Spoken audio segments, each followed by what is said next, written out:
Hi, I'm Derrick Jensen. This is Resistance Radio on the Progressive Radio Network. My guest today is Norma Ramos. She's a long-standing social justice attorney who self-defines as an eco-feminist. She links worldwide inequality of women to the destruction of the environment. She's received many awards in recognition of her work against human trafficking. So first, thank you for your work, and second, thank you for being on the program. I'm delighted to be here. So you're one of the many things you're known for is coming up with the phrase prostitution is the world's oldest oppression. And can you say what you mean by that and just talk about that in general? Well, we live in a world where on in every city, in every town, in every country in the world, women and girls, women and children, actually increasingly boys too, but overwhelmingly women and girls, have been subjected to commercial sexual exploitation. And the word we know for that is also prostitution. And yet, in we live in a world where this issue of prostitution has never been seriously taken up by progressive movements, not the liberals, actually, that end up defending it as sex work, and it is not sex work. And the left has completely ignored its responsibility to address this most worst abuse of women. And so over and over again, you've heard this phrase that it's the world's oldest profession. And in the 80s, I realized that actually this is the world's oldest oppression stemming from the world's oldest inequality, and that is of women. And so what um what are you doing? Well, let's back up one step because there is this I am pretty appalled by the way liberals, leftists, anarchists um, defend prostitution or define prostitution as work. And I just not very long ago, just a few days ago actually, saw some men who were responding to a very good article by Chris Hedges about how prostitution oppresses women. Some men were responding to this by saying, why is he trying to limit women's choices?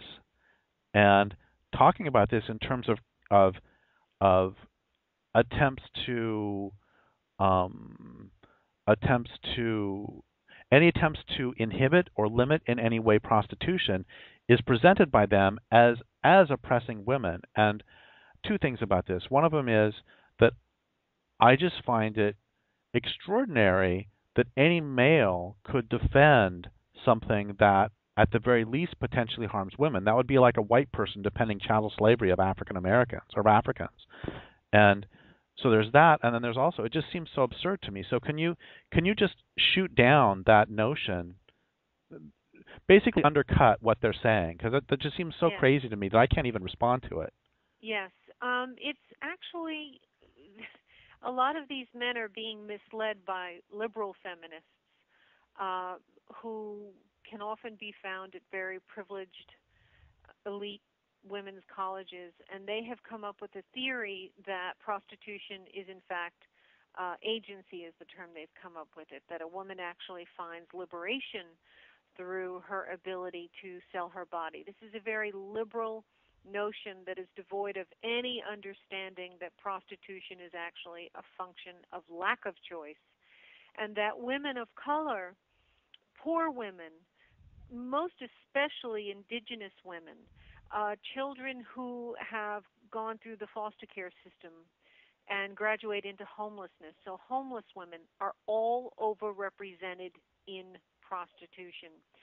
So when one begins to talk about something that results from a lack of choice, something that results from having one's opportunities and choices in the world being actually constrained and diminished to a point where you actually have no choice, then one has suspended their responsibility to bring some critical thinking to the issue and That's why we actually are very grateful to Chris Hedges, because he's one of the few voices in the liberal left that is willing to step back and say, wait a minute here.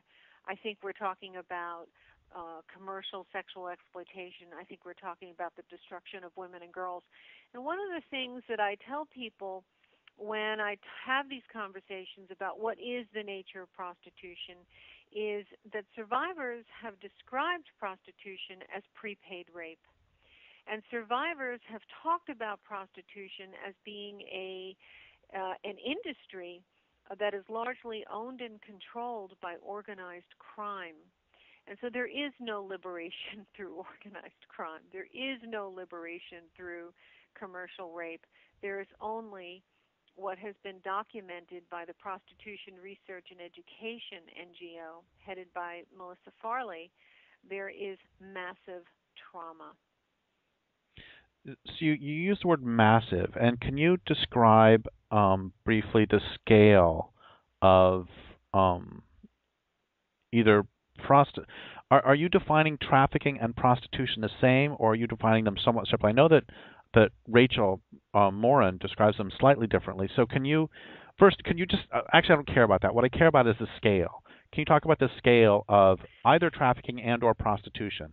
Well, it's an important question, actually. So we're going to go to that because it's important to understand that there is a distinction between prostitution and trafficking, but it is a absolutely minor distinction. The vast majority of the way that prostitution unfolds actually meets the definition of human trafficking. So it's a, as people say, a distinction without a difference. They are fairly indistinguishable, except for that teeny tiny percentage of women, and I do say tiny percentage of women, that may have taken a a course with some of these teachers at a, let's say Barnard College, who tells them that prostitution is women's liberation, and they may decide, oh, I'm going to decide to go and strip at a strip club and write a paper on it, But those that choose to get into prostitution, by the way, can also choose to get out.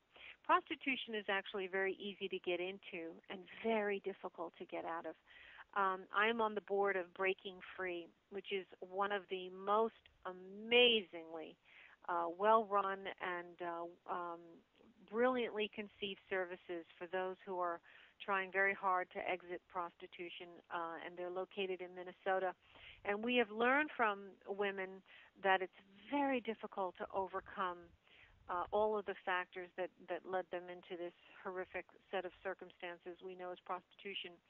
So prostitution is the end point of sex trafficking. So you cannot work against sex trafficking without working against prostitution. And that's what's important to know, so that if one wants to have an academic discussion about what's the difference between prostitution and sex trafficking, well, that is the end point of sex trafficking, is prostitution. And so that's what people need to keep in mind. And to also, I remember once being on a panel, and I looked over at this police sergeant, a retired police sergeant. He said something I've never forgotten. And he said in all his years, over 35 years of being on the police force, he never once came across a case of prostitution where there hadn't been some form of coercion. And in fact, that is the definition of the world's most agreed to definition of human trafficking. The Palermo Protocol defines that sex trafficking includes the taking advantage of a position of vulnerability. So can you, now that we've defined that, can you give a sense of the scale, both say in the United States and globally? Well, this is really something important to think about, because having done this work globally, I have seen different things. I've seen it play out differently around the globe. So first I'm going to start with the U.S. When I travel around the world, some people have this notion that the United States is such a wealthy country. And by the way, there are people in this country who have this misconception that the United States is such a wealthy country, we certainly don't have such a serious problem with prostitution. But the truth is, the U.S. does. The U.S. has a very significant problem with prostitution and sex trafficking, and it has not been studied adequately. And people say to me, "Oh, but it's an illegal trade, it's an underground trade." And what I say to them is, what we need is the Department of Justice should undertake a study. And you know what? How I would do that study? I would simply survey every criminal court in this country and find out what the numbers are for women arrested for prostitution, because those are your sex trafficking victims. And that's not a difficult study to undertake. And then we would get a more realistic sense. But what we've learned about in this country is that the average age of entry into prostitution is 13 years old. What we also know about prostitution in the United States is that the large number of the prostituted came out of foster care. Did you want me to go on? Well, aren't there also some really staggering statistics on the relationship between entry into prostitution and or and prior sexual abuse within either the Yes. origin home or the foster home? Yes, there is an enormous, and that's true all over the world. So all over the world we find that. So all over the world, regardless of where we're talking now, whether it's the U.S. or anywhere else, we do find that those who end up in prostitution, who are vulnerable to prostitution, have 99% have experienced sexual abuse in childhood through a family member or through some community member abusing them. So we know that there are factors that render women and children vulnerable to prostitution, and they absolutely at the top of the list is previous sexual abuse. Poverty, people think, causes prostitution, but poverty does not cause prostitution. It simply exacerbates it. It makes it worse. The cause of prostitution is the inequality of women and girls. Well, I think, well, a couple things. Can we haven't really talked about the scale on a global scale yet. Like, how many women are we talking about worldwide? Are we talking women and girls and children? Are we talking about a total of 350? Are we talking about 17? Are we talking about 100,000? What numbers are we talking around the world? We're talking about millions and millions, with some countries reporting higher levels than others. One of the things that increases prostitution is to legalize it. So in Germany, for instance, you have this industry of where that society has decided that they will make a place where there will be the creation of a class of human beings that will be available for commercial sexual use and abuse. Now, when you legalize prostitution, which is the worst possible thing you can do, you then get a ring of illegal prostitution that surrounds it, where you have women from developing countries that are trafficked into those countries. So where you have legalized prostitution, you're going to have more of it, and the scale we're talking is massive. So there's one more question I want to ask before I switch to the next thing I would like to talk about in a moment is the role of demand, because so far we've been focusing on women, but I would like to switch it over to demand in a second. But there's one thing I want to ask first, which is another thing I hear a lot from the sort of sex work types, in terms of, especially once again men saying this, is look, it's just a job. There's no difference between flipping burgers and working as a prostitute. I mean, I hate my job working at Walmart, so what are you to complain? That sort of thing. And how do you respond to that? Because that seems to me so fundamentally, I mean, basically all I can do when I hear that is get appalled, but I don't have the language. It's like, no, that's just not right, but I don't have the language. Can you give me the language to respond to that in the future? Yes. I actually wrote something, why prostitution is not sex work. The way to respond to that is that work confers dignity. And there is no dignity in having any man show up, who is then going to buy the right to do anything he wants to do to the most personal parts of your body, the most private parts of your body. And we all know from listening to and reading, now there are quite a number of survivor memoirs out there, the most important book that has come along in 40 years on prostitution has been written by this brilliant, charismatic, principled survivor whose name is Rachel Moran, and she wrote a book titled Paid For. And if all you have to do is read that book to understand what men actually buy when they buy prostitution, they are not buying work. They are buying the right to act out a pornographic sexuality onto the bodies of vulnerable women and girls. And this is not work. Well, thank you for that. Okay, so let's shift the focus now to what is the role of demand in fueling sex trafficking? Well, this, of course, is where the solutions lie, because there would be no prostitution were it not for the demand for commercial sex. And so early on in working against commercial sexual exploitation, I had to decide whether I thought Johns, rapists, batterers, sexual abusers of children, whether these men were born that way or whether they were made. And I decided when I looked around in my own life and my brothers, the men in my life that I love, I know that men are not born this way. They are made this way. And so what is it that is taking our little boys that we give birth to, who we love and care for, and they grow up to be men that at one end of the scale do not respect women, deny them equal wages, maybe catcall on the street. What, and the other continuum, of course, is violence against women. What is it? What is the intervening factors here? And so there are a few things we need to look at. We have to look at privilege, male privilege. I've always believed that privilege corrupts, whether we're talking about white male privilege, whether we're talking about light-skinned privilege, any privilege. Human supremacist privilege.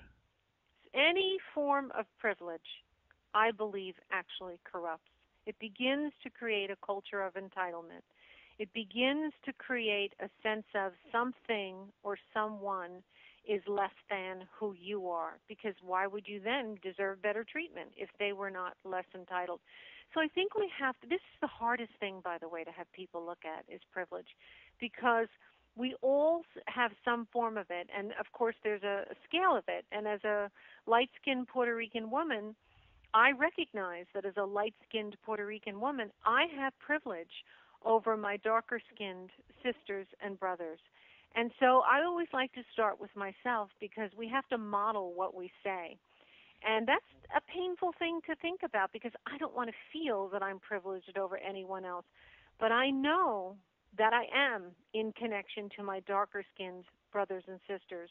And so it's very important for men who do social justice work, all men, white men, to understand that they have privilege, racial privilege over all people of color and women, for men of color to understand that they have privilege over their women of color sisters.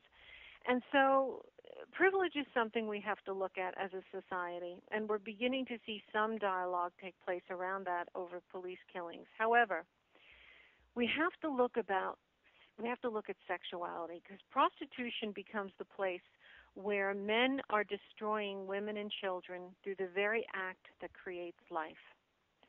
So why do we have this gift of human sexuality, this beautiful gift of human sexuality that is there for both pleasure, mostly pleasure, most sex is for pleasure, and then also procreation? And why has this become a vehicle to destroy women and girls? And I think you cannot get around the issue of the pornography industry. And Dr. Gail Dines, who wrote Pornland, which I urge all of your listeners to read, actually shows you that pornography is corrupting male sexuality, and it is moving it in the direction of encouraging men to buy commercial sex. And then when you listen to what women who have survived prostitution have to say, and I have spent a lot of time listening to and reading the memoirs of women who have survived this horrific, torturous abuse that is done to their bodies so that somebody else could have sexual pleasure. They all describe that the men are acting out pornographic sexuality on their bodies. And so the role of demand, so what are we going to do about this? Well, I believe that it is incredibly urgent for there to be a movement among men to dialogue, similar to the way the women's movement got started, to dialogue around among themselves what role has pornography played in shaping their own sexuality, so that men could take back their sexuality from the pornographers. And there's this wonderful TED Talk from a young man out of Israel. I think his name is Ron Garavelli. And I urge the men listening to listen to that TED Talk. And he talks about why he stopped viewing pornography, and begin to have those discussions and begin to form a movement to play a role in ending commercial sexual exploitation. Because without that, it's like having the civil rights movement without the participation of white people. White people played an incredibly important role in the civil rights movement when they decided that they began to analyze white skin privilege, and they were no longer going to stand by and allow people of color to be second-class citizens without them organizing with people of color and among themselves to bring forth major changes. And so that's what has to happen with all men. So men need to create that movement of beginning with a dialogue around how pornography has corrupted their sexuality. You know, I interviewed Gail Dines a few weeks ago, and one of the things I mentioned in that interview, but I'll mention again, is that I didn't have a lot of history with porn. It was just never a part of my life, and it wasn't really a part of my friends' lives either. I don't know if I was in a lucky pocket or if times were different back then or what, but it just was never part of my life. And then I'm writing a book, Culture Make Believe, back in 2000, 2001, and the book is about objectification and in general. And so I decided I had to do a chapter on pornography. So I started looking at porn, because if I'm gonna write about it, I've got to look at it. And so I looked at it, and for probably maybe 6 weeks or so, and there was this thing that happened that was like, okay, I have to completely quit doing this research and just go ahead and write the chapter because of how it affected me. I know there's a cliche of, when men look at women, they disrobe them with their eyes. They take off their clothes and try to picture them naked. And that has not been part of my experience either. So I'm looking at porn for, I don't know, maybe 4 weeks, 6 weeks, not that long. And I'm walking to the library one day, and this woman's coming the other direction, and we meet eyes and just sort of nod and smile, and then she goes by. And here's the thing, is that my instantaneous thought was, what color is her pubic hair? And that was shocking to me, because that had never, like I said, it was not part of my experience to undress women. If I see some woman walking down the street and we nod and smile, if I have any spontaneous fantasy at all, it might be like, wow, what would it be like to talk about environmentalism with her? It's like, that's where my fantasies run. But it was shocking to me how something that I only took into my body for a month and a half, whatever, was able to affect something so intimate as my spontaneous fantasy life, the spontaneous fantasy life. And that just devastated me. This is what has been said by the experts that are looking at the impact of pornography on viewers.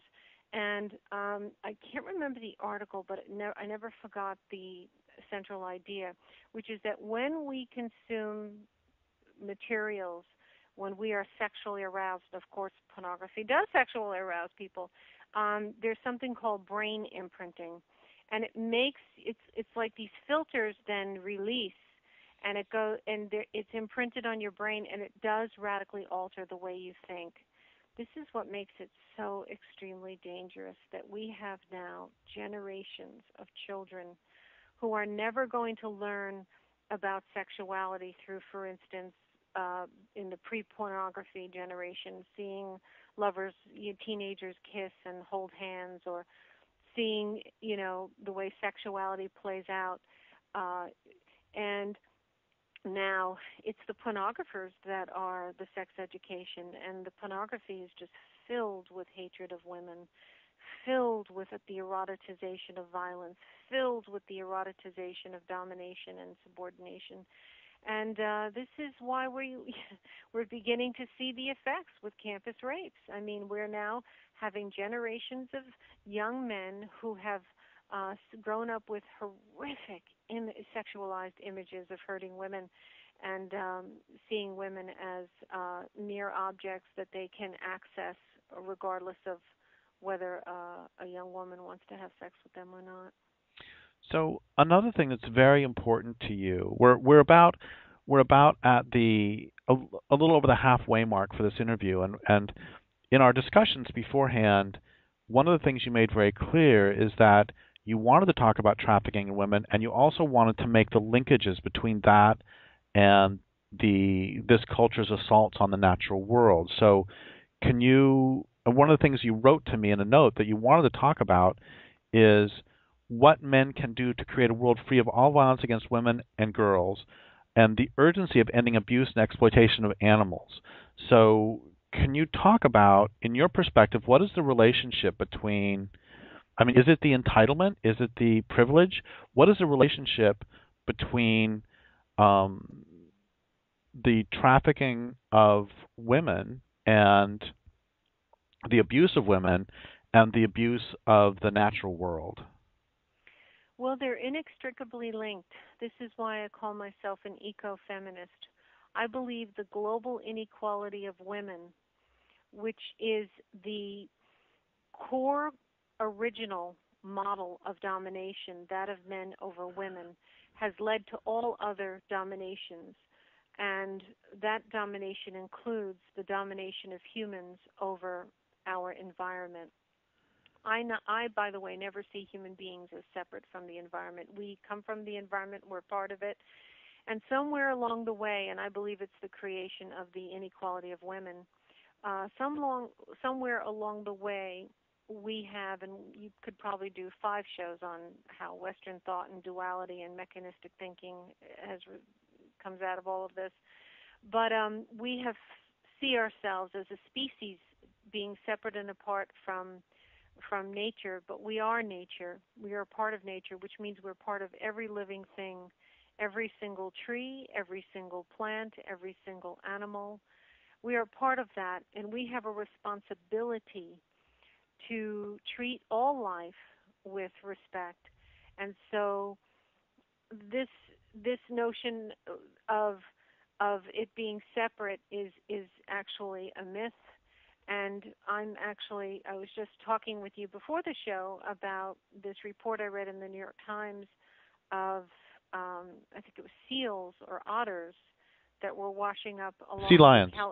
sea lions were washing up, pups were washing up along the California coast because they're hungry, they're starving, and their mothers have to swim further and further out to get fewer and fewer food to bring back.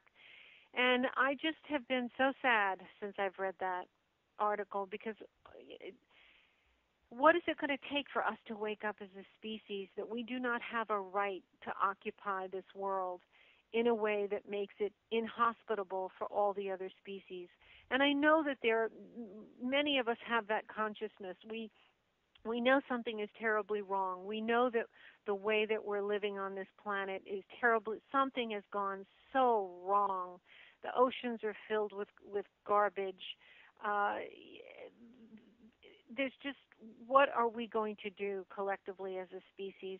And I think that we have got to understand that we have to start with ending all forms of violence, including violence against animals, all animals, both wild and domestic. And we can do that very simply by starting with not eating them, rejecting eating animals. We know that we can eat plant-based foods and be healthy. And if we just start there, there would be a major transformation on the planet. And there are many societies, by the way, that are fine and healthy that eat plant-based diets, such as Indian cuisine, et cetera, et cetera. Well, I actually take the problem a bit further back. That I think that, for what it's worth, I think the problem actually began with agriculture, and we can have discussions. And I actually interviewed somebody about this, that whether the oppression of women was the model for the oppression of non-humans, or whether the oppression of the non-human planet, which through agriculture was the model for the oppression of women. But there's actually a direction I would like to go with this, which is that it seems to me that what we're talking about when we talk about a perception of separateness or privilege is really what we're talking about is a war against all reality. Because when you perceive males as superior to females, or humans as superior to trees or insects or orangutans, doesn't matter, what you're doing is you're really declaring a war against reality itself. And that's a war that you can destroy reality, but you can't win the war.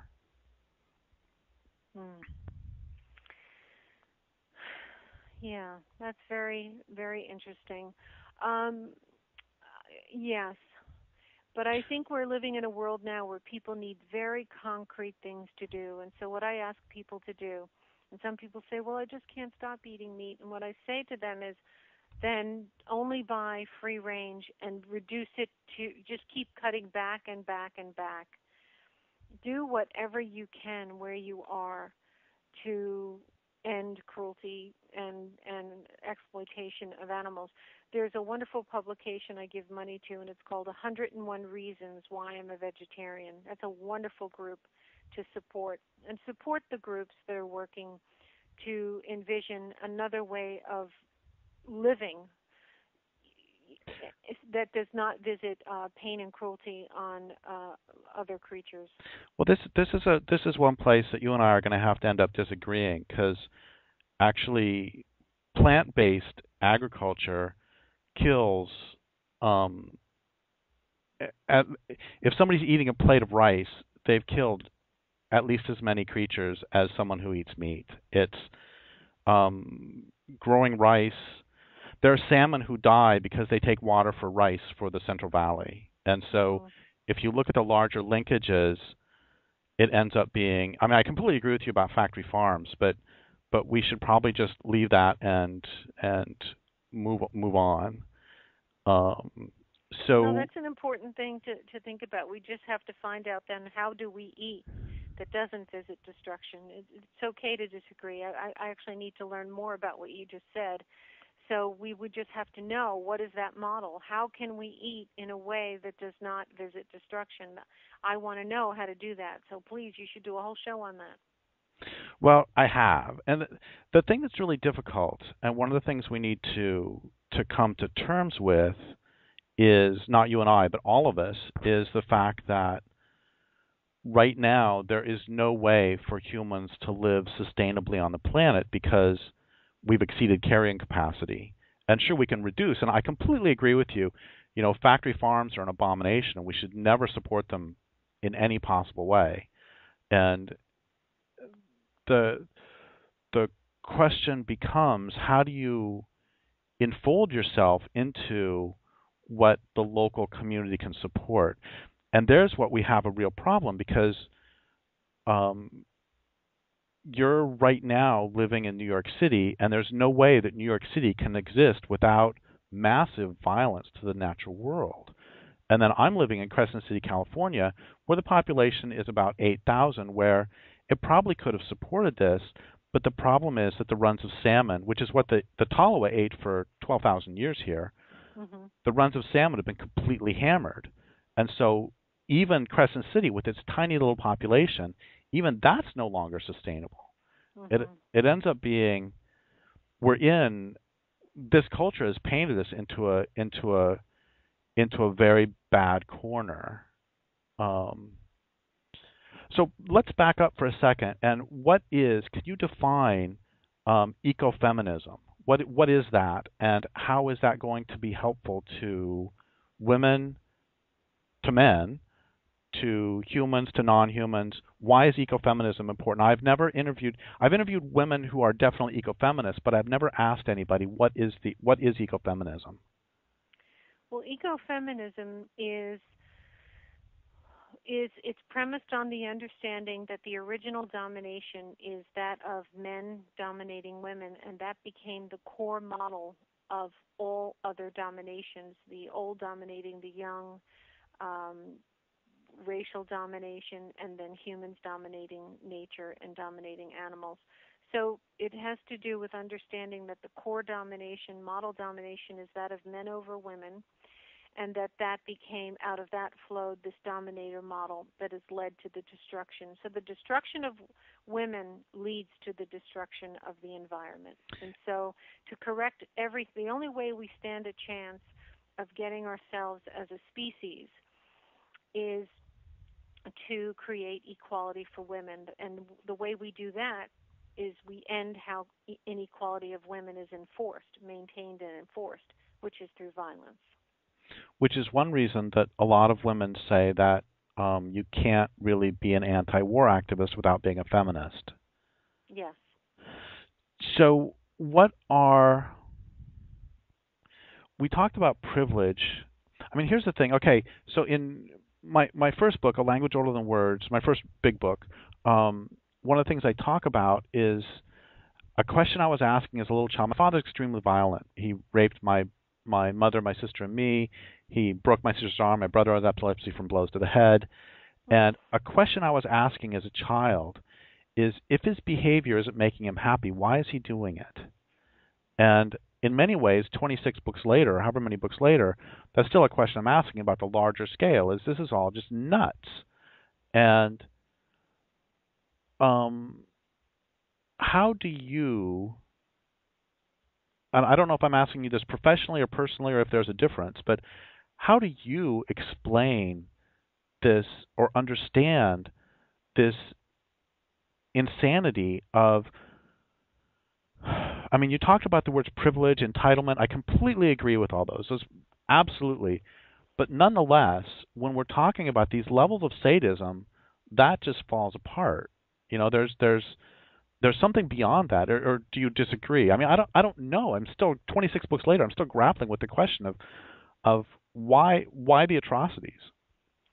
You know, it's something that a lot of us spend time thinking about. I think I've come up with some answers, and I think it comes down to this: because they can.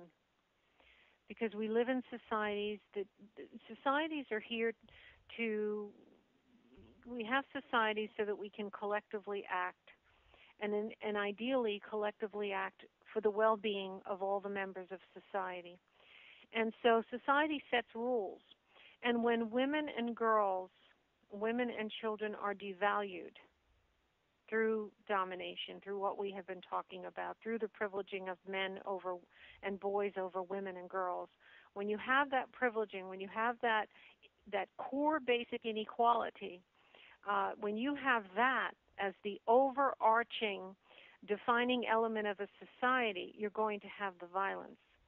And so because they can, and when you devalue something, when you there and then there's a whole culture moving men in that direction, which is getting more and more vicious by those who study what's happening. I mean, the pornography industry cannot be valued here.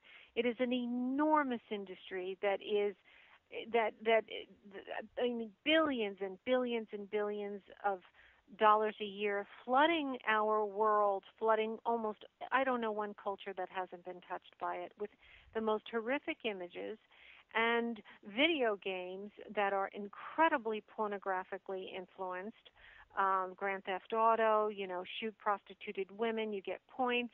Um, so because they can, they have a culture that tells them they can and encourages them that they can, and the consequences for when they do visit violence against women and children, the consequences are almost inconsequential without there being movements, the women's movement, um, beginning to work harder and harder to hold men accountable. Um, so this is why men have an incredibly important role, because this privileging, as I say, of men over women and girls, this has got to stop, and men have an urgent role to play in ending it. So if part And of thank you for what you've done. oh, You've thanks. played an enormous role. Your writings, your leadership. Thank you so much for the leadership that you have demonstrated on this issue. Oh, well, thanks for saying that, and I really appreciate it. And at the same time, I just think, how could I do any other? I mean, it just that I guess my mom raised me right, that if one sees an injustice, then one attempts to right it. I mean, isn't that just what one does? Yes, but I want to say something else about ecofeminism. Many people, when I love talking at college campuses because the young people know this. There's a powerful shift going on, and all of us know this in our hearts. There is this imbalance, this global, universal inequality of women and girls to men and boys. This this has created a energy imbalance on the planet. And a lot of people didn't understand what 2012 was about, but the last page of the Mayan calendar is the man holding the power scepter to the female. And so the most important thing we need to do is to rebalance that energy, the male energy to the female energy, but in other words, fighting for that equality. And again, inequality is achieved and maintained through violence. So everything that we can do to end all forms of violence, including with animals, of course, is going to create that world. And you've done that. Certainly your career and your advocacy has been about that. And so we need to just keep sending that message out. Men and boys need to take a stand against violence against women and girls, and it's going to be all about ending violence, which is how we begin to rebalance the planet's energy so there will be global equality between our species. We're the only species on the planet. No other species does this. Men are destroying women and girls through sex. Well, that's No, kind of a bad idea. it's the only species that is doing that. It, so, um, there's two directions I want to go right now. One of them is that you're talking about men doing the right things. Also mentioned speaking at universities, and I want to tell you quickly about a story I have from this one student who brought me to the University of Michigan actually several years ago, and he did a pretty cool thing, which is that um, he was living someplace and he told his roommates that he was going to have to move out because they stopped refusing. I mean, they refused to stop calling women bitches and cunts in his presence. And he said, "Look, if you're going to use that language, I need to move out." And I thought that was, it's a very small thing, but I thought that stand in solidarity it really impressed me, and seems to me one step that we need to do. hmm That's a courageous act, and then the next step should have been organizing. Yeah, that's very true. Just remove it. It's like he's hearing them calling African American or Latino students a racial pejorative. Would it have been enough just to move out? No. Well, He had to organize. that's a great point. I just have to say he was also very young, so he was Yeah. smarter than I was at his age. But you make a fabulous and desperately important point, and that actually leads to the second thing I wanted to talk about. If part of the problem, or if part of the core of the problem is because they can, then how do we make it so they can't? How do we? This is really a sort of a transition to what do we do collectively and individually.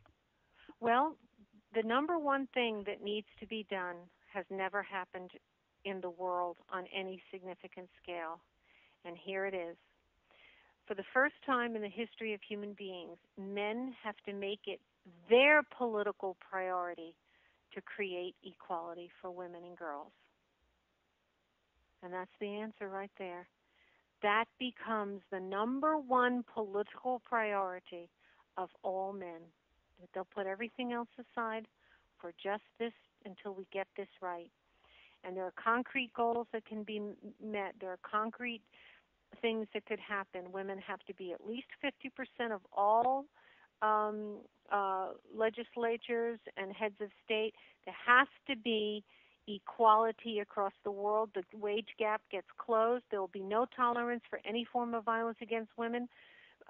Commercial sexual exploitation will be ended immediately. There'll be serious consequences. Look what the Nordic countries have done. And they lead the world on all indicators of achieving violence against women. It began in Sweden in 1999. That country decided when the Soviet Union collapsed and they were overrun with sex trafficking, they said, what are we going to do? And they did something very few governments do. They said, you know what? We're going to consult with the human rights and women's rights activists within our own borders and ask them for advice. And what they came up with, which is now known as the Nordic model. And they decided, okay, based on the advice they were given by the people who had worked on this issue in Sweden for decades, they decided, oh my gosh, we've been arresting the wrong people. We've been arresting the victims. We will now send a message to men that women and girls are not for sale. We will not tolerate the prostitution of other human beings, and we will arrest the men and boys. And most importantly, we will give women and girls an exit strategy, because prostitution is actually very easy to get into and very hard, as I said earlier, to get out of. They need social services, a full range. They need employment opportunities, and they need, most of all, housing. So that is what needs to be done. We stop, I say, medical terms, stop the bleeding. Start with the worst abuses of women, which is all forms of violence against women, including prostitution, and then work your way back. End the wage gap, severe consequences for any acts of violence. And when I say severe, meaning you're going to jail. You're not just going to get a fine. You're going to go to jail if you would, put crimes against people, make that the priority as opposed to crimes against property. Send the message out that women and children will be safe. That the right to personal safety is a core human right. That does not seem like an unreasonable concept at all, does it? No, it's a very basic one, isn't it? So one of the ways I like to end the interviews a lot of times is to ask about sort of policy. So by which I ask, so if they made you the queen of all things having to do with the exploitation of women, what would you? It sounds like you've given a policy. Is there anything else that you would do if you suddenly could implement any policies you wanted having to do with what we've talked about? What would you? Is there anything else you'd do? The first thing I would do is that every single child in the world would be safe. They would be able to move through their childhood free of any form of abuse or exploitation, and that would include all human beings, women and men. And the second thing I would do is there would be no such thing as poverty. No human being would know what it was to not have meaningful work, housing, a safe, clean, green environment, and of course, I would end all cruelty and exploitation of animals. Well, thank you so much for your work, and thank you for being on the program. I would like to thank listeners for listening. My guest today has been Norma Ramos. This is Derrick Jensen for Resistance Radio on the Progressive Radio Network.